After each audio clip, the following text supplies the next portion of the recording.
Yes, students, welcome to the last topic of our chapter number 3. Lastly, we have seen about batteries, that is primary batteries and secondary batteries. Coming towards the last portion, that is corrosion, which is already known to you all, as we have already studied about corrosion in 10th standard, even in few portion of the 11th standard also. But I would definitely like to mention few of the important points for the same. That is, corrosion can also be related as an electrochemical phenomenon. Okay, it is same as an electrochemical phenomenon because here also something is going to act as anode, something is going to act as cathode. So at anode we know that oxidation takes place. Okay, so our Fe, which is the spot of it, you know that the corrosion occurs mainly with the metals. So here we are taking example of Fe, right? So when we are taking Fe, so Fe is definitely going to lose electron, so it is going to act as anode.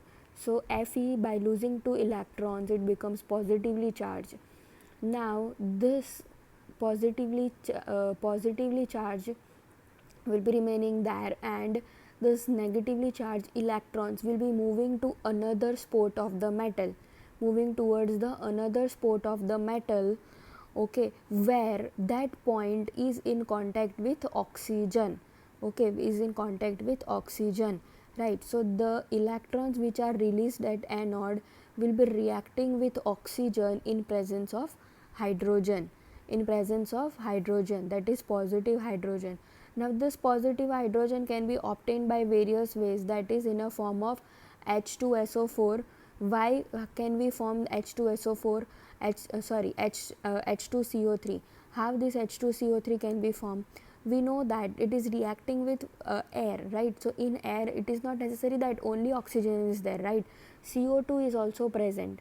So water and air, when it mix, it forms H2CO3.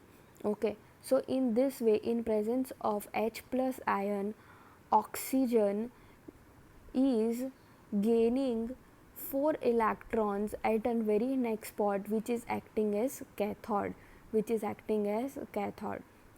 so the reaction which is occurring as cathode is what?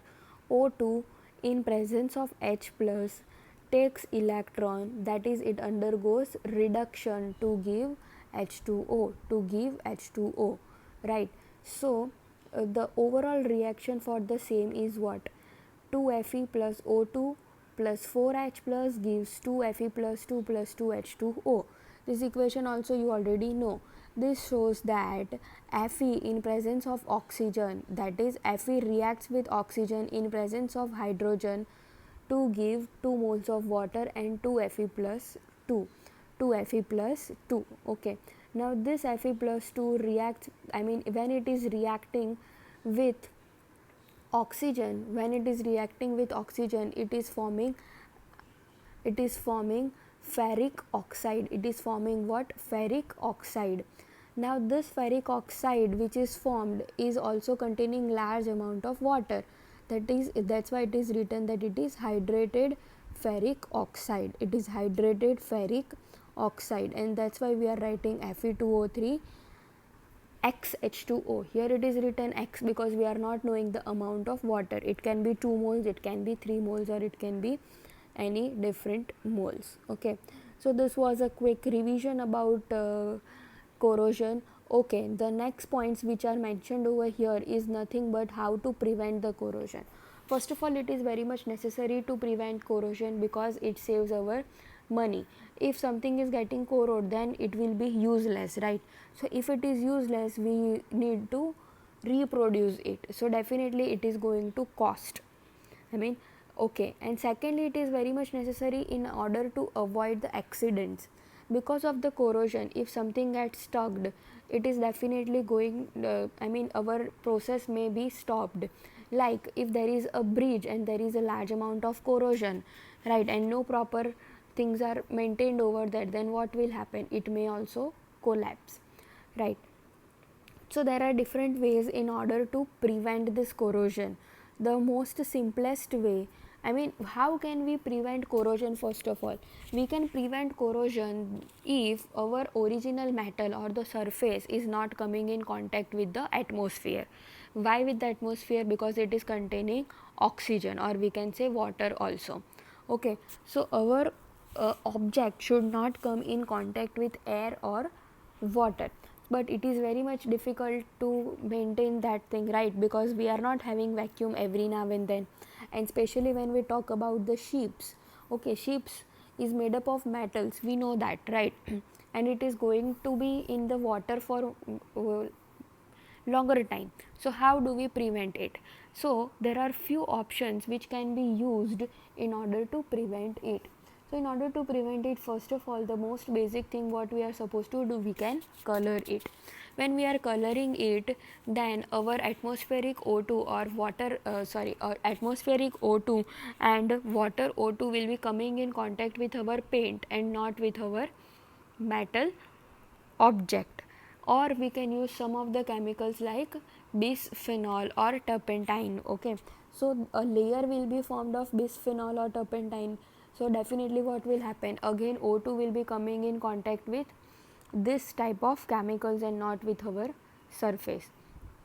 And as I told you, for big ships and big machineries, what we can do, we can apply one more sheet above our metal object.